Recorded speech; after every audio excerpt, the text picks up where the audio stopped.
ETF index mutual funds నేర్చుకుని stock మార్కెట్లో రాణించాలనుకుంటున్నారా? వెంటనే ఈ నెంబర్కి కాల్ చేయండి. Hi sir. హలో సార్ 2025 అంటేనే ఫిజికల్ లవ్ అంటున్న ఈ తరుణంలో నిజమైన ప్రేమ శరీర ఆకర్షణతో సంబంధం లేకుండా అరే దిస్ ఇస్ ట్రూ లవ్ రా అని ఎట్లా తెలుసుకోవాలి? చాలా కష్టమైంది ఈ రోజుల్లో దొరకడం, బట్ అది దొరికితే అదృష్టం. నేను కొన్ని ఇంపార్టెంట్ హైలైట్స్ చెప్తాను, సో దట్ ఎవరికైనా అట్లా ఉంటే మాత్రం ఆ లవ్ని వదులుకోకండి. మరి ఓకే, ఫస్ట్ ప్రేమను అర్థం చేసుకోవాలి. ప్రేమ అంటేనే unconditional, anything plus or minus, ఎలా ఉన్నా సరే విత్ వీక్నెస్. ఒకడు అంతా బాగుంటే అందరూ ఇష్టపడతారు, బట్ ఎలా ఉన్నా సరే వాళ్ళు మంచి చెడు గుడ్, వాళ్ళ బ్యాడ్ హ్యాబిట్ గుడ్ హ్యాబిట్ అన్నిటితో పాటు ఇష్టపడడం ఇస్ అన్కండిషనల్గా. ఎలా ఉన్నా సరే వాళ్ళ యొక్క కారకత్వాలు ఆర్ వాళ్ళకున్న క్యారెక్టరిస్టిక్స్తో సంబంధం లేకుండా నాకు ఇష్టం అనేది లవ్. ఓకే, అన్కండిషనల్గా ఉంటుంది.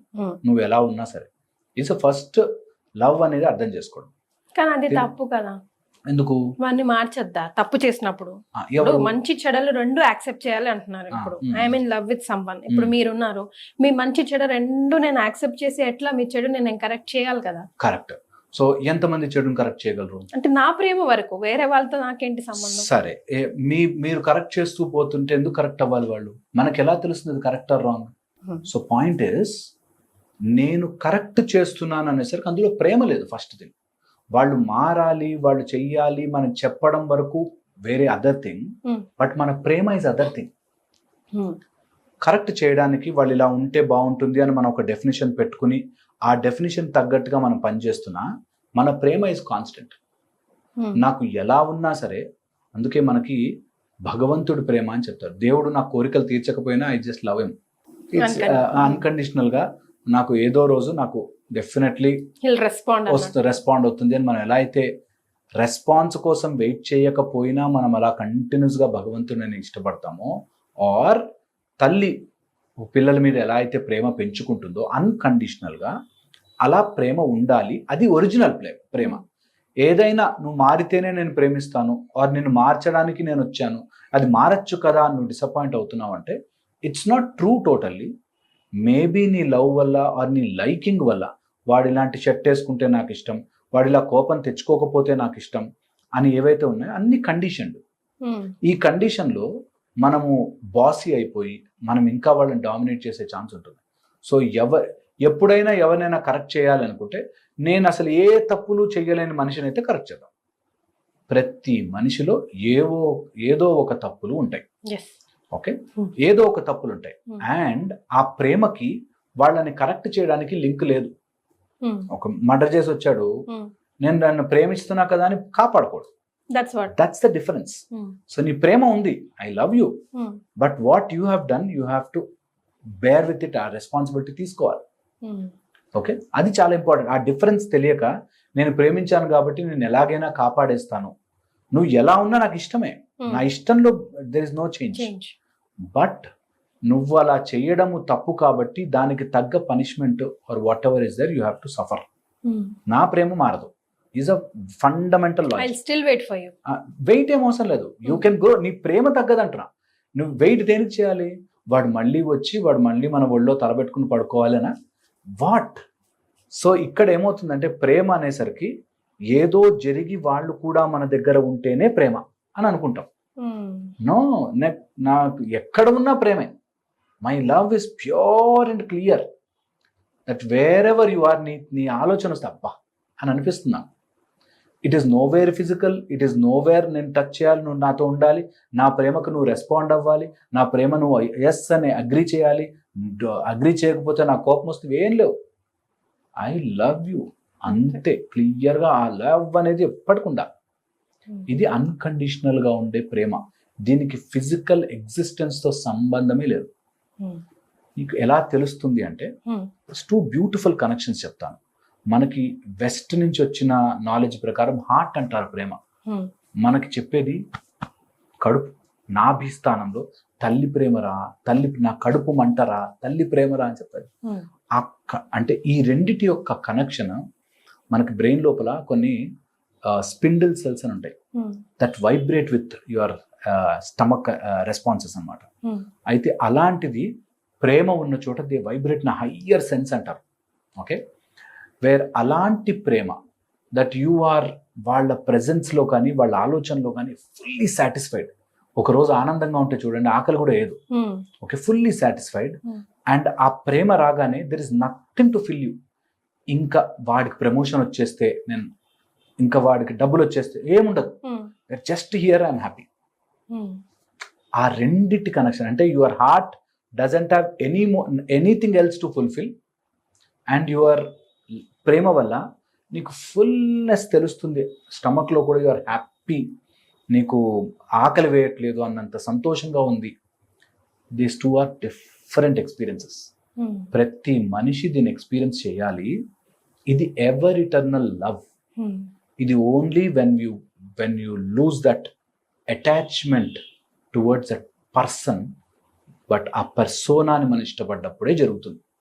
అంతవరకు ఎటు తిరిగినా ఫిజికల్ అటాచ్మెంట్ ఉంటుంది.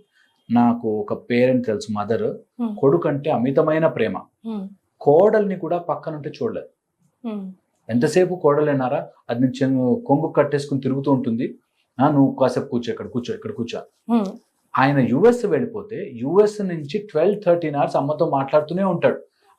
వాళ్ళ ఆఫీస్ కాల్ అయిపోయిన దగ్గర నుంచి అమ్మ వీడియో కాల్ ఆన్లోనే ఉంటుంది. లేకపోతే మా యాక్టింగ్ చేసేసి డిప్రెషన్ వచ్చినట్టు, రోగం వచ్చేసినట్టు, ఇప్పుడు హాస్పిటల్కి వెళ్ళిపోతున్నా అన్నట్టు సీన్ చేస్తుంది. So she feels that is love towards child, but యాక్చువల్గా అది కంప్రెసింగ్. ఆ మనిషి ఉన్నా లేకపోయినా, తెలిసినా తెలియకపోయినా, you are loving is totally different. ఇది ఓన్లీ ఎక్స్పీరియన్షియల్. నన్ను ప్రూవ్ చేయండి అలా ఎలా ఉంటుందండి అంటే చేయలేము నిజంగా. బట్ ఒకసారి ఆ ఫీలింగ్ వచ్చినవాడు, అందుకే మీరు నమ్మరు, ఒకసారి అన్నమాచార్యుడు అలా చూసి ఎప్పుడు వస్తాడో తెలియదు, 92 years అలా పద్యాలు రాస్తూనే, పాటలు రాస్తూనే, కీర్తనలు రాస్తూనే పోయాడు. ఎందుకు అంటే when you know that it is pure love అని వదలలేం. ఆ ప్యూర్ లవ్ని ఎక్స్పీరియన్స్ చేయనంత వరకు మనకు లవ్ అనగానే ఫిజికల్ గాను, లేకపోతే ఎక్కడికన్నా బయటకు తీసుకెళ్లాలనో, లేకపోతే చేతులు పట్టుకుని నడవాలనో, ఇలా ఏవో ఉంటాయి.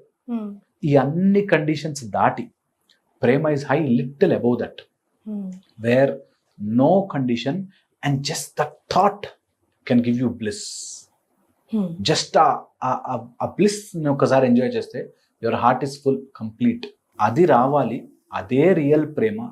ఆ ప్రేమ very very rare in this universe, very rare. ఈ రోజుల్లో అయితే వెరీ వెరీ రేర్.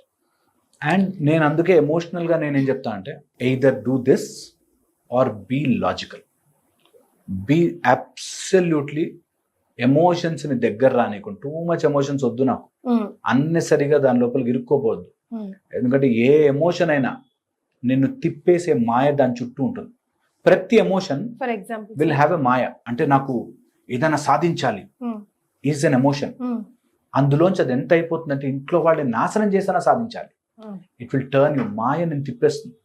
ఎంత సాధించాలి, డబ్బు సంపాదించాలని దాంట్లో ఎంత పడిపోతామంటే ఇటు ఫ్యామిలీ వదిలేసి, పిల్లల్ని వదిలేసి కూడా తిరుగుతారు.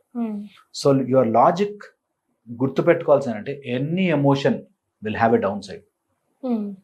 అందుకే ఎమోషన్ ని జాగ్రత్తగా కంట్రోల్లో ఉంచాలి, లేకపోతే ఎంతవరకైనా తీసుకెళ్తాడు. శ్రీరామచంద్రుడు అంతటి వాడే డల్ అయిపోతాడు. ఆదిత్య హృదయం చెప్పే ముందు అగస్త్యులు ఎందుకు అలా డల్గా ఉంటున్నావు అంటారు. సో మనని ఎమోషన్స్ ఎప్పుడైతే తినడం స్టార్ట్ అవుతుందో you will go down, you will go really go down. అందుకని ఎమోషన్స్ ని టూ మచ్ గా తీసుకోవద్దు. ఎప్పుడు ప్రేమని మాత్రం ఫుల్ ఫ్లెడ్జ్డ్ గా, అన్కండిషనల్ గా, ఇప్పుడున్న ప్రతి సీను, ప్రతి situation I'm happy with it అనే అలవాటు చేసుకోగలిగితే, వాడు ఉన్నా లేకపోయినా హ్యాపీ, అది జరిగినా జరగకపోయినా happy. I am true to my ఈ మొత్తం సెన్స్లో నేను చాలా సంతోషంగా ఉన్నానన్న చోట ప్రేమ ఆటోమేటిక్గా ఉద్భవిస్తుంది, పుడుతుంది. సో అలా ఉన్న చోట, హ్యాపీగా ఉన్న చోట అన్ని బాగుంటాయి. నేను చెప్తున్నది, బాధలో ఎప్పుడు పిల్లల్ని పెంచకండి, ఆ గిల్ట్లో పెంచకండి. చాలా మంది తల్లులు ఇప్పుడు వర్కింగ్ ఉమెన్ ఉంటారు కదా, వాళ్ళు నేను ఇంట్లో పిల్లల్ని వదిలేసి వస్తున్నాను అనే బాధలో పెంచుతారు. ఇంటికి వెళ్ళగానే ఎక్కువ ఓవర్ కేరింగ్ చేసేస్తారు. అవసరం లేదు. మీరు ఏం చేసినా, ఎలా చేసినా కూడా you are mother, true love మీది. ఆ గిల్ట్ ఫీలింగ్ తో అయ్యో నేను పిల్లలతో ఉండట్లేకపోతున్నాను, అలానే రోడ్డు మీద వదిలేమని కాదు. యు సీ దట్ బ్యాలెన్స్ చాలా చాలా ఇంపార్టెంట్. ఆ బ్యాలెన్స్ని కనుక మెయింటైన్ చేసుకుంటూ ప్రేమగా ఉంటే అరౌండ్ పీపుల్ కూడా ప్రేమగా మారతారు. There are studies which show when you vibrate positively people around you will vibrate. Start. Neem Karoli Baba దగ్గర కూర్చుని వస్తే, రమణ ఆశ్రమానికి ఊరికే వెళ్ళి వస్తే మనకు టైప్ ఆఫ్ బ్లిస్ ఉంటుంది. ఓకే, అది because their presence itself, వాళ్ళ ఆ ఆరా చాలు, that entire thing will change. So మన ప్రేమ షుడ్ బి క్యాప్టివేటింగ్. ఇట్లా అందరూ మన చుట్టూ ఉన్న వాళ్ళంతా ఇట్లా ఎంత ప్లెజెంట్నెస్ ఉందిరా అనేటటువంటి ప్రేమ ఆటోమేటిక్ వస్తుంది. కంప్రెసింగ్ అయిన చోట ప్రేమ పోతుంది. సో ఫిజికల్గా లేకుండా ప్రేమ ఉంటుంది, అండ్ అది నిజంగా ఎక్స్పీరియన్స్ చేసిన వాడికి తెలుస్తుంది. ఎస్, నోరుతో చెప్పింది కాదండి, ఏదైనా ఇక్కడ ఇంపార్టెంట్ అంటున్నారు హరీష్ గారు, ట్రై చేసి చూడండి కదా వచ్చేస్తుంది, అంతే కదండి. Thank you so much.